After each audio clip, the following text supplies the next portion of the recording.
Hello friends, digital education with Tauqeer में आप सभी का स्वागत है। आज हम यहाँ पर प्रैक्टिस सेट लेकर आए हैं ग्रामीण प्रवेश का, जो 25 अंकों का जो है हमारा लेखपाल एग्जाम्स में जो है पूछे जाएंगे। तो 25 अंक हम इस प्रैक्टिस सेट से जो है कोशिश करेंगे कि 25 अंक इसी प्रैक्टिस सेट से जो है आ जाएं। तो इसमें बहुत ही महत्वपूर्ण प्रश्नों को यहाँ पर जो है रखा गया है।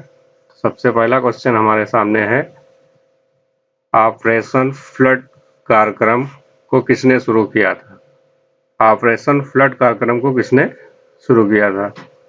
यहाँ पर ऑप्शन है, नंबर 1 कृषि एवं ग्रामीण विकास मंत्रालय ने, विश्व खाद्य संगठन ने, राष्ट्रीय डेयरी विकास बोर्ड ने या हरियाणा सरकार ने। तो यहाँ पर कौन सा ऑप्शन सही होगा? तो ऑपरेशन फ्लड कार्यक्रम की शुरुआत राष्ट्रीय डेयरी विकास बोर्ड ने शुरू किया था। राष्ट्रीय डेयरी विकास बोर्ड ने ऑपरेशन फ्लड कार्यक्रम शुरू किया था और किस सन में शुरू किया था? तो 1970 में इसने शुरू किया था राष्ट्र ऑपरेशन फ्लड कार्यक्रम। अगला क्वेश्चन देखते हैं, किसी गांव के भूखंडों को एक विशिष्ट कार्यक्रम से दर्शाने वाला मानचित्र कहलाता है। मतलब किसी गांव के जो भूखंड है, खेत हैं, उनको जो है किसी विशेष क्रमांक से जो दर्शाते हैं, जिस मानचित्र में दर्शाते हैं, उसे क्या कहते हैं? ऑप्शन है हमारे पास, नंबर 1 लेखा चित्र, नंबर 2 खसरा, नंबर 3 नक्शा, नंबर 4 बही। इसमें से कौन सा ऐसा मानचित्र है जो विशिष्ट क्रमांक से दर्शाया जाता है गांव के भूखंडों को? तो यहाँ पर हमारा ऑप्शन सही हो जाएगा खसरा। खसरा ऑप्शन जो है सही हो जाएगा। खसरा मानचित्र जो होता है उसमें भूखंडों को एक क्रमांक दिया जाता है, नंबर दिया जाता है, किस नंबर में है। जैसे नंबर 276, किसी का 278, 276 का, इस तरह से नंबर खसरा नंबर दिया जाता है। तो विशिष्ट क्रमांक में भूखंडों को दर्शाया जाता है खसरा मानचित्र में। अगला क्वेश्चन, निम्न में से किस उपकरण का प्रयोग भूमापन में नहीं किया जाता है? भूमापन में नहीं किया जाता है। भूमि की माप में कौन सा उपकरण इस्तेमाल नहीं होता है? पहला है जरीब, दूसरा कंपास, तीसरा थियोडोलाइट, चौथा पायरोमीटर। कौन सा ऐसा उपकरण है जिसका भूमापन में इस्तेमाल नहीं होता है? तो जरीब का तो होता है, कंपास का भी होता है, थियोडोलाइट का भी होता है, पायरोमीटर का इस्तेमाल जो है भूमापन में नहीं किया जाता। ये कोई उपकरण नहीं है। तो हमारा तीसरा क्वेश्चन का आंसर हो जाएगा डी, पायरोमीटर। अगला क्वेश्चन, वृक्षों तथा झाड़ियों की कृषि जिसमें उनका संरक्षण तथा संवर्धन होता है कहते हैं। वृक्षों तथा झाड़ियों की कृषि, मतलब वृक्ष और झाड़ियों की जो खेती होती है उसे क्या कहते हैं? जैसे अंगूर की खेती, आम की खेती, उसी तरह वृक्षों और झाड़ियों की खेती होती है, तो उसे क्या नाम दिया जाता है? नंबर 1 ऑप्शन है viticulture, number 2 mariculture, number 4 arboriculture, number 5 नोमोरिकल्चर। तो वृक्षों और झाड़ियों की खेती को आर्बोरिकल्चर कहा जाता है। आर्बोरिकल्चर के अंतर्गत वृक्षों और झाड़ियों की खेती की जाती है, उसमें उसका संरक्षण और संवर्धन होता है। अगला क्वेश्चन है, शाहजहानी जरीब की कुल लंबाई कितनी होती है? शाहजहानी जरीब, यह हमारी जो है इतिहास में एक माप का नाम है जरीब। जरीब जैसे आजकल लट्ठा चलता है, उसी तरीके से शाहजहानी जरीब होता था, जिससे हमारी भूमि की माप की जाती थी। तो इसकी लंबाई कुल कितनी हुआ करती थी, कितनी होती थी? तो यहाँ पर ऑप्शन है 165, 170, 132 फीट, 172 फीट। शाहजहानी जरीब की जो लंबाई होती थी वो होती थी 165 फीट। इसका ऑप्शन ए सही हो जाएगा। 165 फीट शाहजहानी जरीब की लंबाई होती है। नंबर अगला छठा क्वेश्चन है, मीट्रिक जरीब में कड़ियों की संख्या कितनी होती है? मीट्रिक जरीब में कड़ियों की संख्या कितनी होती है, उसमें कितनी कड़ी होती है? जैसे लट्ठा भी होता है तो उसमें भी ऐसे कड़ी होती है, अलग अलग उसकी एक एक गांठ होती है उसी तरीके से जो है मीट्रिक जरीब में भी कड़ियाँ होती हैं। तो कितनी कड़ियाँ होती हैं? तो हमारा ऑप्शन हो जाएगा ए सही, इसमें 100 कड़ियाँ होती हैं। मीट्रिक जरीब में कड़ियों की संख्या 100 होती है। नंबर 7वां क्वेश्चन, देश का सबसे बड़ा गन्ना उत्पादक राज्य। सबसे ज्यादा किस राज्य में गन्ने का उत्पादन होता है? बिहार में, राजस्थान में, उत्तर प्रदेश और मध्य प्रदेश में। ये बहुत ही आसान क्वेश्चन है। सबसे बड़ा गन्ना उत्पादक राज्य अपना उत्तर प्रदेश है। उत्तर प्रदेश में सबसे ज्यादा गन्ने का उत्पादन होता है। 8वां क्वेश्चन है, गोकुल ग्राम योजना। गोकुल ग्राम योजना निम्न में से किस राज्य से संबंधित है? गोकुल ग्राम योजना किस राज्य में शुरू की गई थी? किस राज्य ने गोकुल ग्राम योजना शुरू की थी? उत्तर प्रदेश, आंध्र प्रदेश, गुजरात, राजस्थान। तो इसका क्वेश्चन आंसर हो जाएगा गुजरात। गुजरात में गोकुल ग्राम योजना की शुरुआत की। गुजरात सरकार ने इसकी शुरुआत की थी, गोकुल ग्राम योजना। तो 8 का सी आंसर सही हो जाएगा। 9 नंबर है, भूमि सुधार के विषय किस सूची में संबंधित है? ये हमारा संविधान से क्वेश्चन है। भूमि सुधार के विषय किस सूची में संबंधित है? ये भूमि सुधार जो विषय है इसको किस सूची में सम्मिलित किया गया था? संघ सूची, समवर्ती सूची, राज्य सूची या कोई नहीं। भूमि सुधार को हमारा जो है राज्य सूची से संबंधित किया गया था। राज्य सूची में भूमि सुधार का विषय को सम्मिलित किया गया है। तो 9 का आंसर हो जाएगा राज्य सूची। अगला क्वेश्चन है नंबर 10, कुफरी किस फसल की किस्म है? कुफरी किस फसल की किस्म है? आलू की है कि शलजम की है, संतरे की है कि केले की है? तो कुफरी हमारी आलू की किस्म, आलू की एक प्रजाति का नाम है कुफरी। अगला क्वेश्चन है, रोजमर्रा के इस्तेमाल में लाए जाने वाले निम्न में से कौन पौधे का फल भाग है? पौधे का फल भाग क्या है? सतावर है, सदाबहार है, सौंफ है, खस है। इन चारों ऑप्शन में हमको ये बताना है कि फल कौन सा है। फल भाग, कोई जड़ होता है, कोई तना होता है, कोई पत्ती होती है जिसका हमें इस्तेमाल करते हैं। तो इसमें से कौन से पौधे का भाग है जिसका हम इस्तेमाल करते हैं रोजमर्रा की जरूरत में? तो यहाँ पर ऑप्शन नंबर सी, सौंफ। सौंफ फल के रूप में हम इस्तेमाल करते हैं, फल भाग को जो है खाया जाता है। नंबर 12वां क्वेश्चन है, सामूहिक कृषि का प्रचलन सर्वप्रथम किस देश में शुरू किया गया था? सामूहिक कृषि, कृषि का नाम है सामूहिक कृषि। ये किस देश में शुरू की गई थी? तो सामूहिक कृषि पूर्वी सोवियत संघ, पूर्वी सोवियत संघ में इसकी शुरुआत हुई थी। सबसे पहले पूर्वी सोवियत संघ में सामूहिक कृषि की जाती थी। क्वेश्चन नंबर 13 है, धूसर क्रांति का संबंध किस क्षेत्र से है? धूसर क्रांति, हरित क्रांति, बहुत सारी हमने क्रांतियां पढ़ी जिसमें से एक है धूसर क्रांति। धूसर क्रांति का संबंध किससे है? भूरी क्रांति पढ़ा हम लोगों ने, नीली क्रांति पढ़ा, श्वेत क्रांति पढ़ा, उसी तरीके से है धूसर क्रांति। तो इसका ऑप्शन है सेब उत्पादन, अंडा उत्पादन, उर्वरक, शलजम उत्पादन। तो इसमें से कौन सा ऑप्शन सही होगा? कमेंट कर हमें बताइए इसमें कौन सा ऑप्शन सही होगा। धूसर क्रांति का संबंध किस से है? तो उर्वरक, उर्वरक उत्पादन से हमारा संबंध है धूसर क्रांति। धूसर क्रांति भी कहते हैं और भूरी क्रांति, भूरी क्रांति का भी उर्वरक से ही संबंध है, लेकिन इसका जो है गोबर खाद से ज़्यादा संबंध बताया जाता है, या उर्वरक से भी संबंध कह सकते हैं। तो धूसर क्रांति का संबंध उर्वरक से है। क्वेश्चन नंबर 14, बीएम व्यास समिति किससे संबंधित है? बीएम व्यास समिति किससे संबंधित है? कारपोरेट गवर्नेंस, दीर्घकालीन अनाज नीति से, नंबर सी कृषि एवं ग्रामीण साख विस्तार से, या कर नीति से। बीएम व्यास समिति एक जो है कृषि सुधार लिए एक समिति गठित की गई थी, तो इसका संबंध किससे होगा? कृषि से।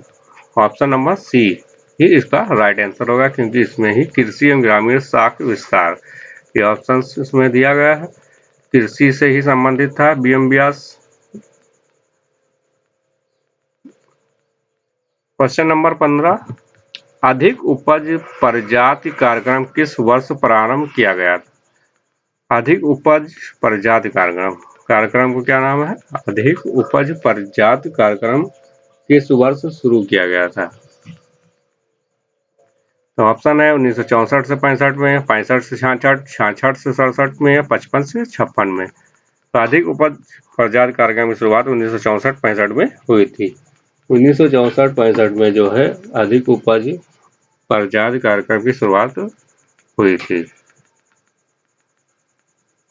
और बहुत सी जगह पे इसका ऑप्शन 65-66 भी दिया गया है। तो ये 65 जो इसका कॉमन है, इसीलिए ये दोनों ऑप्शन में कंफ्यूजन होता है। तो बहुत जगह ऐसे भी दे देते हैं कि 64, 1965, 1966 में, 1967 में, ये ऑप्शन अगर दे देंगे तो वहाँ पे 1965 इसका राइट आंसर होगा।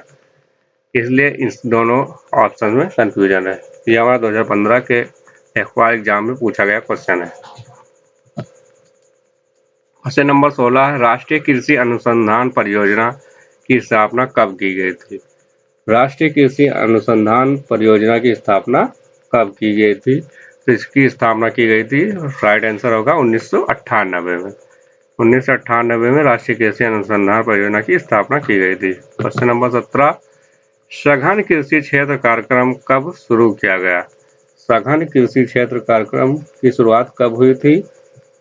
तो इसका ऑप्शन कौन सा सही हो जाएगा? ए 1960, बी 1963, सी 1965, डी 1968। सघन कृषि क्षेत्र कार्यक्रम की शुरुआत 1963 में हुई थी। सघन कृषि क्षेत्र कार्यक्रम कब शुरू किया गया था? तो राइट आंसर होगा बी 1963। अगला क्वेश्चन, बाढ़ प्रभावित क्षेत्रों में किस प्रकार की खेती की जाती है? जहाँ पे बाढ़ ज़्यादा आती है, बाढ़ प्रभावित क्षेत्र कहलाता है, तो वहाँ पे किस प्रकार की खेती की जाती है? नंबर ए ऑप्शन है तैरती खेती, नंबर बी है तार खेती, नंबर 4 आर्द्र खेती, नंबर 5 दियास खेती। तो बाढ़ प्रभावित क्षेत्र में कौन सी खेती की जाती है? तो हमारा राइट आंसर हो जाएगा दियास खेती। दियास खेती की जाती है बाढ़ प्रभावित क्षेत्रों में। तो 18 का आंसर नंबर डी राइट हो जाएगा, दियास खेती।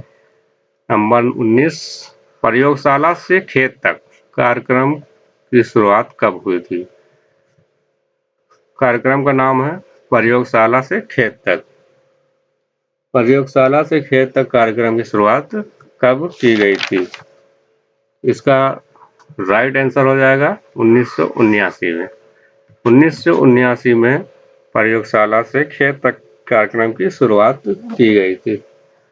अगला क्वेश्चन नंबर 20 देखते हैं, भारतवर्ष में प्रथम कृषि विश्वविद्यालय की स्थापना कब की गई थी? बहुत ही इजी क्वेश्चन है।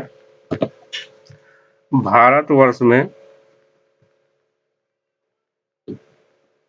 प्रथम कृषि विश्वविद्यालय की स्थापना कब की गई थी या कहाँ की गई थी? तो यहाँ पर ऑप्शन पूछा गया है कि कहाँ की गई थी।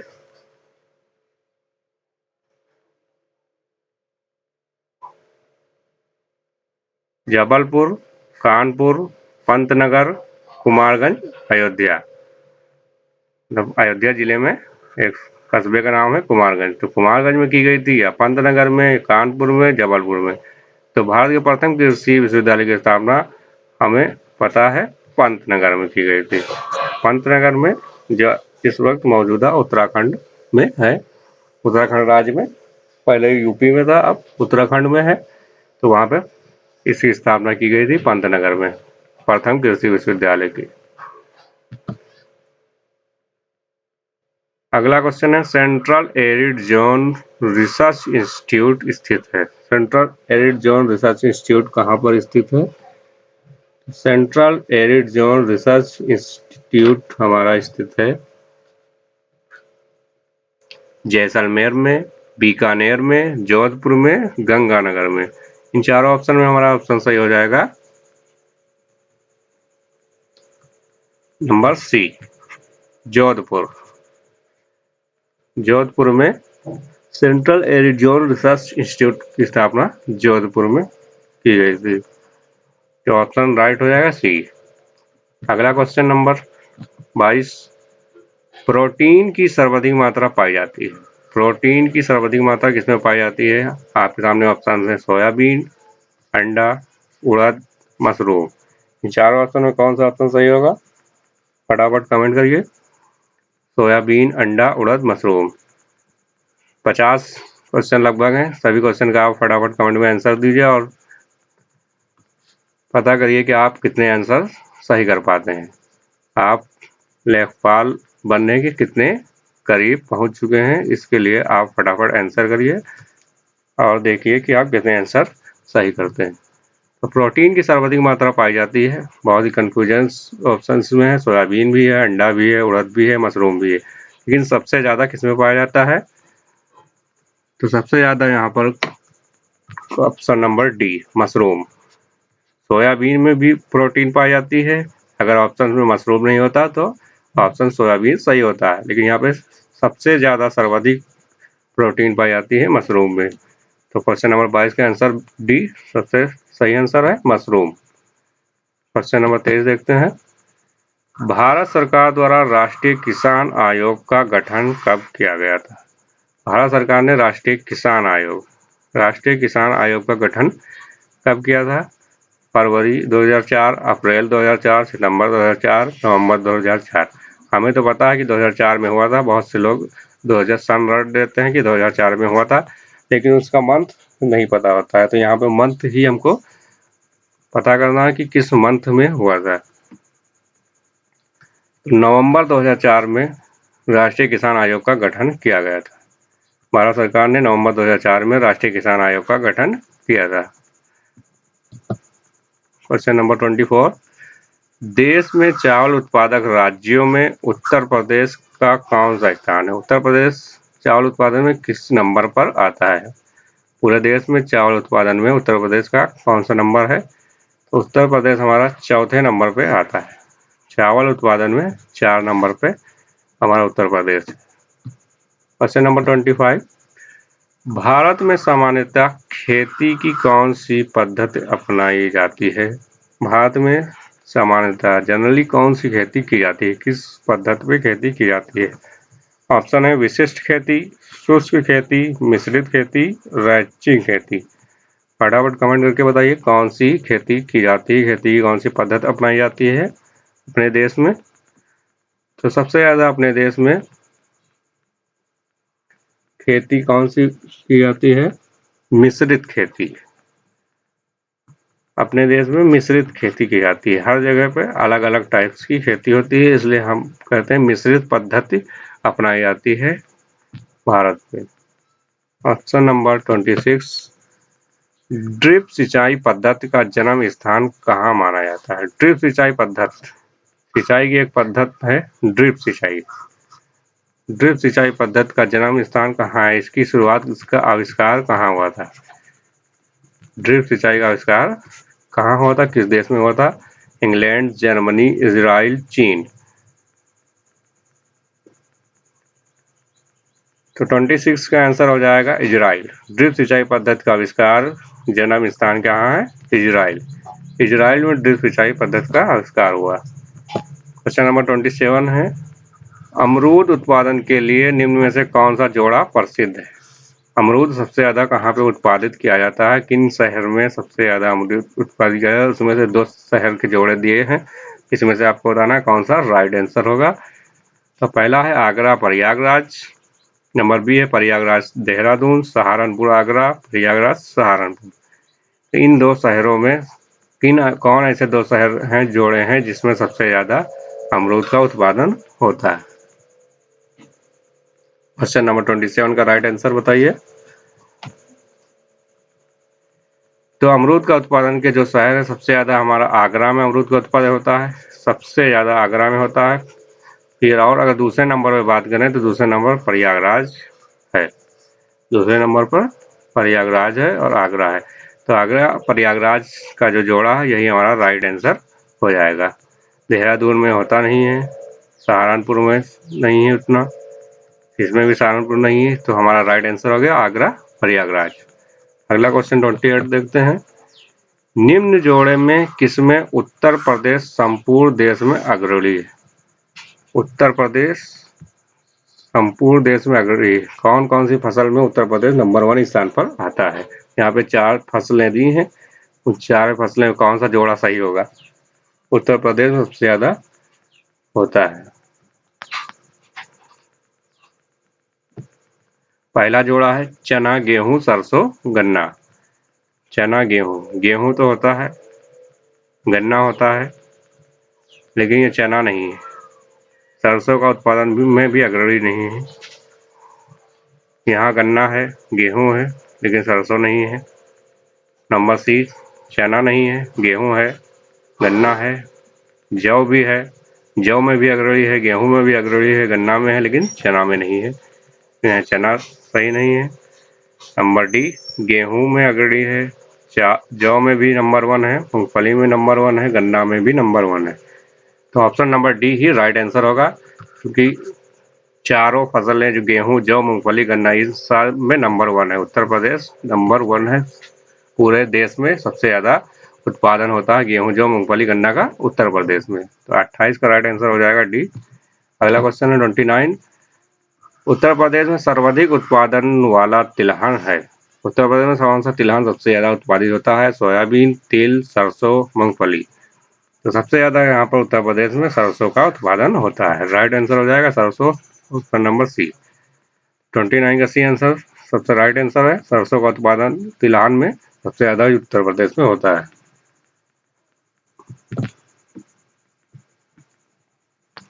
रैंचिंग पद्धति किस देश में बहुतायत रूप में पाई जाती है?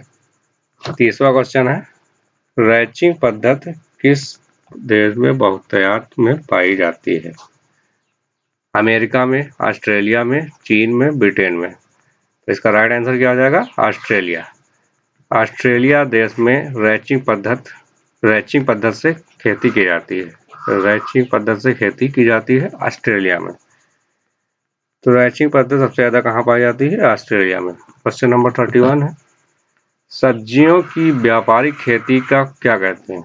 सब्जियों की व्यापारिक खेती, सब्जियों की जो व्यापारिक खेती होती है, कमर्शियल एग्रीकल्चर, उसको क्या कहा जाता है? Horticulture, olericulture, silviculture, vegetable culture. तो सब्जियों की व्यापारिक खेती को क्या कहते हैं? ऑप्शन कौन सा सही होगा? फटाफट कमेंट करके बताएं। यहाँ पे हॉर्टिकल्चर नहीं होगा, ओलरीकल्चर, सिल्वीकल्चर, और यहाँ पे एक ऑप्शन नंबर डी है वेजिटेबल कल्चर। तो बहुत लोग इसमें कंफ्यूज हो जाते हैं। वेजिटेबल माने सब्जी होती है, तो इसका राइट आंसर डी मार देंगे, लेकिन राइट आंसर डी नहीं होगा। इसका राइट आंसर होगा ओलरीकल्चर। ओलरीकल्चर, सब्जियों की कमर्शियल एग्रीकल्चर या व्यापारिक खेती को ओलरीकल्चर कहा जाता है। ओलरीकल्चर के अंतर्गत सब्जियों की खेती को रखा गया है। तो यहाँ पे वेजिटेबल कल्चर न होकर ओलरीकल्चर होगा, ये ध्यान रखना। क्वेश्चन नंबर 32 है, राष्ट्रीय खरपतवार विज्ञान अनुसंधान केंद्र। राष्ट्रीय खरपतवार विज्ञान अनुसंधान केंद्र कहाँ पे है? Jabalpur, number B Lucknow, number 2 Bhopal, number 3 Jhansi. राष्ट्रीय खरपतवार विज्ञान अनुसंधान केंद्र हमारा कहाँ पे स्थित है? जबलपुर में। राइट आंसर हो जाएगा जबलपुर। अगला क्वेश्चन नंबर 33 देखते हैं, झूमिंग खेती किन क्षेत्रों में होती है? झूमिंग खेती किन क्षेत्रों में की जाती है? झूमिंग खेती हमारी कहाँ होती है? मध्य प्रदेश नहीं, राजस्थान में भी नहीं, तटीय क्षेत्र में भी नहीं, पूर्वोत्तर प्रदेश में, पूर्वी प्रदेश में की जाती है झूमिंग खेती। तो झूमिंग खेती का राइट आंसर हो जाएगा नंबर डी 33 का डी, पूर्वोत्तर प्रदेश। पूर्वोत्तर प्रदेश में मेघालय है, मणिपुर है, इन राज्यों में सबसे ज्यादा झूमिंग खेती की जाती है। तो ऑप्शन में अगर मेघालय दिया होता, मणिपुर दिया होता, तो ये भी राइट आंसर होते हैं, लेकिन यहाँ पे लिखा है पूर्वोत्तर प्रदेश, तो पूर्वोत्तर प्रदेश ही हमारा राइट आंसर होगा। क्वेश्चन नंबर 34, भू आंदोलन कार्यक्रम सर्वप्रथम किस प्रदेश से आरंभ किया गया था? भूदान आंदोलन। भूदान आंदोलन, भूमि का दान करना, भूम जिसके बाद जो भूमिहीन थे उनको भूम देना इस आंदोलन का मेन उद्देश्य था। तो भूदान आंदोलन कार्यक्रम सर्वप्रथम किस प्रदेश से आरंभ किया गया था? कहाँ से इसकी शुरुआत हुई थी? क्वेश्चन नंबर 34 में ऑप्शन है ए गुजरात, बी है आंध्र प्रदेश, सी उत्तर प्रदेश, डी बिहार। आपको बताना है कौन सा प्रदेश है जहां से भूदान आंदोलन की शुरुआत हुई थी। भूदान आंदोलन की शुरुआत आंध्र प्रदेश से की गई थी। सबसे पहले आंध्र प्रदेश से भूदान आंदोलन की शुरुआत हुई थी और इसका शुरुआत किसने किया था? आचार्य विनोबा भावे। आचार्य विनोबा भावे जी ने इसकी शुरुआत की थी। आचार्य विनोबा भावे जी ने इसकी शुरुआत की थी। भूदान आंदोलन कार्यक्रम की शुरुआत किसने की थी? आचार्य विनोबा भावे जी। और कहाँ से हुआ था? सबसे पहले आंध्र प्रदेश। इस क्वेश्चन नंबर 34 का ऑप्शन बी सही हो जाएगा, आंध्र प्रदेश। क्वेश्चन नंबर 35, कृष्ण क्रांति का संबंध किस क्षेत्र से? कृष्ण क्रांति का संबंध किस क्षेत्र से है? उर्वरक उत्पादन से है कि झींगा उत्पादन से है कि वैकल्पिक ऊर्जा से है कि बागवानी उत्पादन से है? तो 35 का आंसर क्या होगा?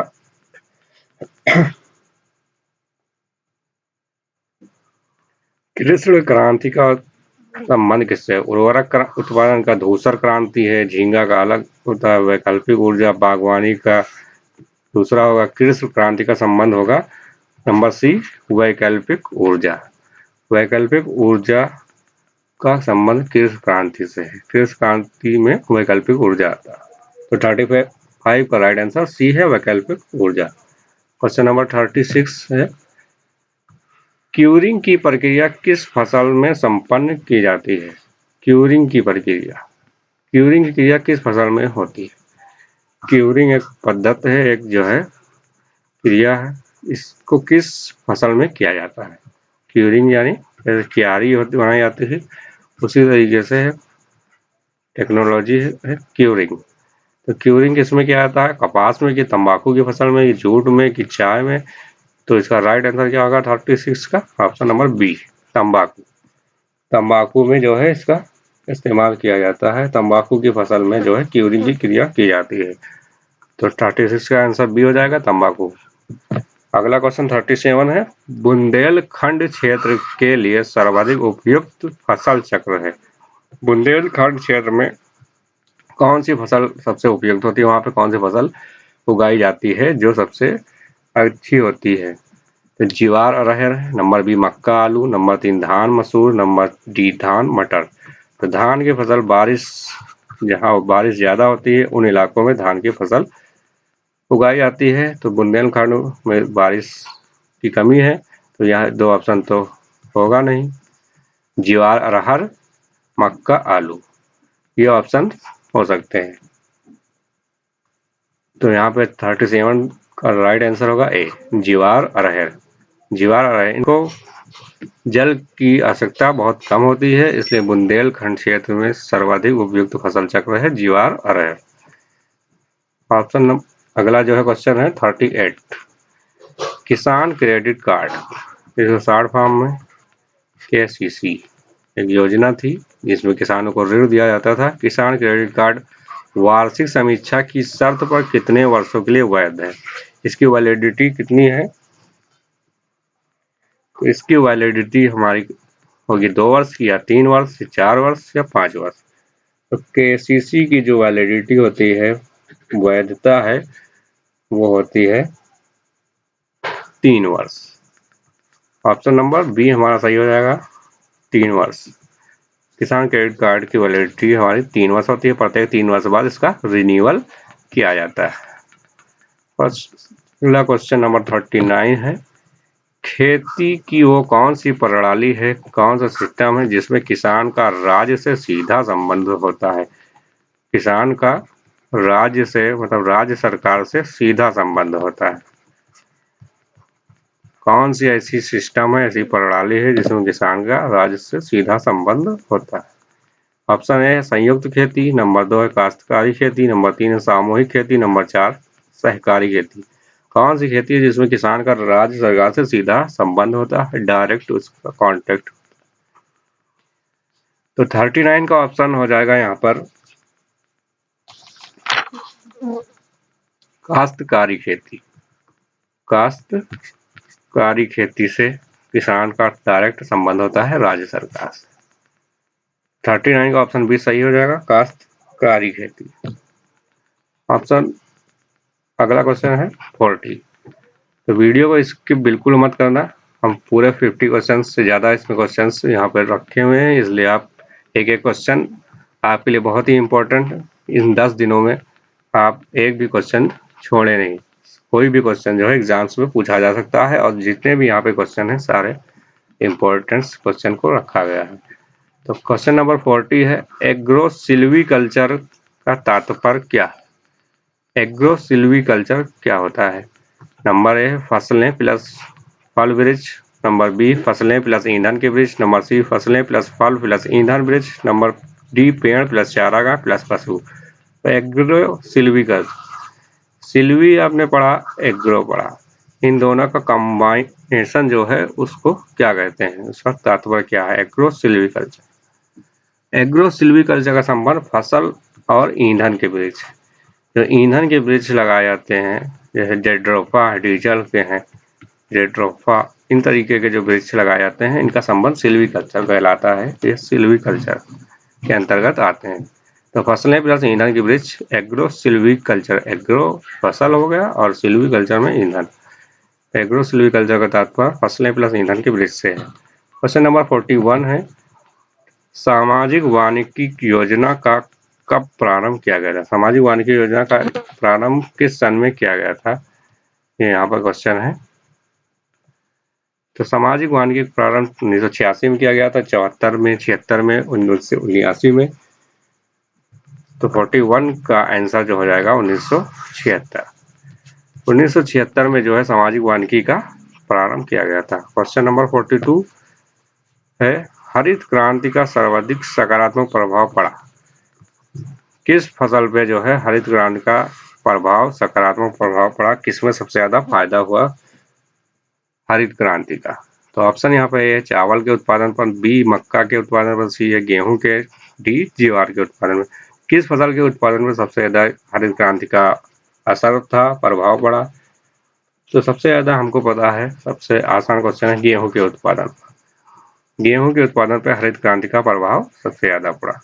क्वेश्चन नंबर 43 देखते हैं, नाफेड, नाफेड संबंधित है, नाफेड का संबंध किससे है? नाफेड क्या है, इसका संबंध किससे है? पशुपालन से है कि ईंधन संरक्षण से है, कृषि उत्पादों के विपणन से है, कृषि यंत्रों से है? क्वेश्चन बहुत ही इंपॉर्टेंट है, इसके बहुत जो है पूछा जाता है, ये हमारा जीके जीएस में भी पूछा जाता है, और ग्रामीण परिवेश जो आपका ऑप्शन है इसमें भी ये क्वेश्चन बहुत पूछा जाता है, घुमा फिरा के इस क्वेश्चन को पूछा जा सकता है। तो 43 नाफेड संबंधित है, इसका ऑप्शन सही हो जाएगा सी, कृषि उत्पादों के विपणन से। कृषि उत्पादों के जो है हमारा जो उनका बिक्री है, विपणन है, मतलब बाजार में उसको बेचना और किसानों को उसका सीधा फायदा पहुंचाना, लाभ पहुंचाना, इसका मेन उद्देश्य था। नाफेड संबंधित है कृषि उत्पादों के विपणन से, उसको बाजार में बेचने से, उसका जो उचित मूल्य है उसको किसानों को देने से संबंधित था। इसी के उद्देश्य से इसकी स्थापना की गई थी। तो नाफेड की स्थापना कब की गई थी? तो नाफेड की स्थापना गांधी जयंती के दिन, यानी कि 2 अक्टूबर सन 1958, 1958 को इसकी स्थापना की गई थी। नाफेड की स्थापना हुई थी 2 अक्टूबर 1958, गांधी जयंती के दिन इसकी स्थापना की गई थी। इसको अगर नाफेड का फुल फॉर्म देखें तो इसका पूरा नाम जो होता है नेशनल एग्रीकल्चरल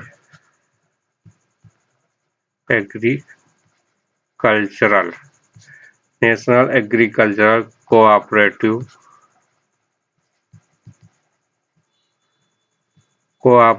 मार्केटिंग फेडरेशन, इसका ये फुल फॉर्म होता है national agriculture cooperative marketing federation.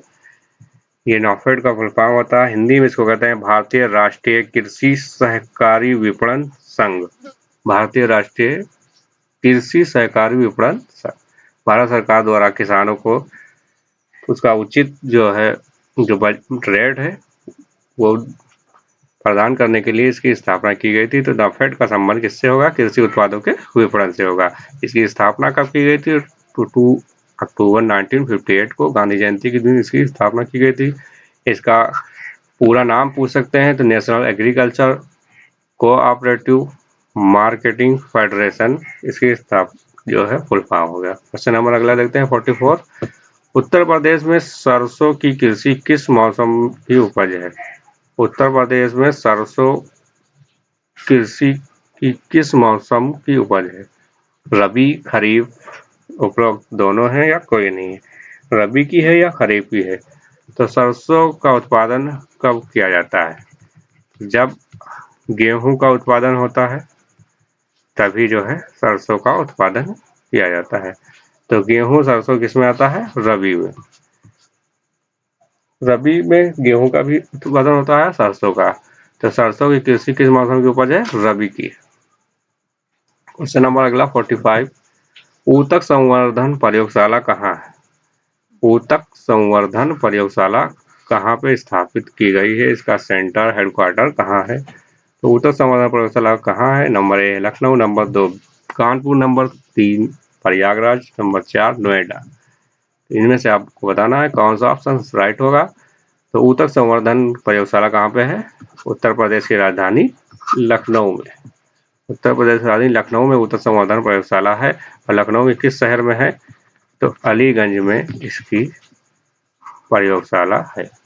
ऊतक संवर्धन प्रयोगशाला अलीगंज लखनऊ में स्थापित की गई है। Question number 46। पान अनुसंधान एवं प्रशिक्षण केंद्र कहाँ है? पान अनुसंधान एवं प्रशिक्षण केंद्र कहाँ पे है? लखनऊ, गाजियाबाद, महोबा, प्रयागराज। 4 ऑप्शन में आपका कौन सा ऑप्शन राइट है? कमेंट कर बताएं हमें। तो पान अनुसंधान कहाँ पे है? महोबा। महोबा जो है एक है, वहाँ पे पान अनुसंधान है। उत्तर प्रदेश का एक शहर है महोबा, जहाँ पे पान अनुसंधान एवं प्रशिक्षण केंद्र स्थापित। क्वेश्चन नंबर 47 है गोकुल पुरस्कार किसे दिया जाता है? भारत सरकार एक जो है गोकुल योजना का शुरुआत की गई और इसकी शुरुआत कहाँ पे हुई थी? गुजरात में हुई थी गोकुल योजना की। और ये पुरस्कार जो गोकुल पुरस्कार है किससे दिया जाता है? फल उत्पादक को, मत्स्य उत्पादक को, नंबर सी दुग्ध उत्पादक को, नंबर डी कोई नहीं। तो गोकुल पुरस्कार दिया जाता है, नंबर सी राइट आंसर होगा, दुग्ध उत्पादक।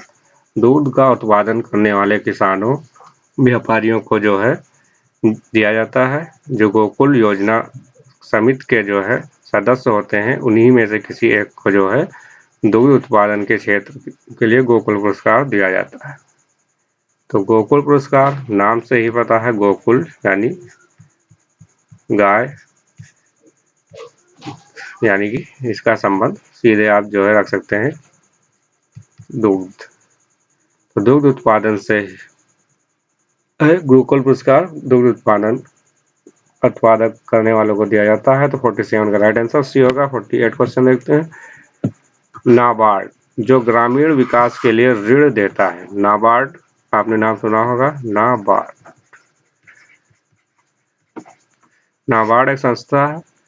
तो वो क्या है? बोर्ड है, विभाग है कि बैंक है कि वार्ड है, क्या है? नाबार्ड क्या है? तो नाबार्ड एक बैंक है, किसानों का एक बैंक है जो किसानों को ग्रामीण विकास के लिए ऋण देता है। क्वेश्चन नंबर 49 है संपूर्ण ग्रामीण रोजगार योजना कब शुरू किया गया था? संपूर्ण ग्रामीण रोजगार योजना की शुरुआत कब हुई थी? 1999 में, 98, 2000, 2001। तो 49 का आंसर क्या हो जाएगा यहाँ पर? और डी ऑप्शन इसका राइट हो जाएगा।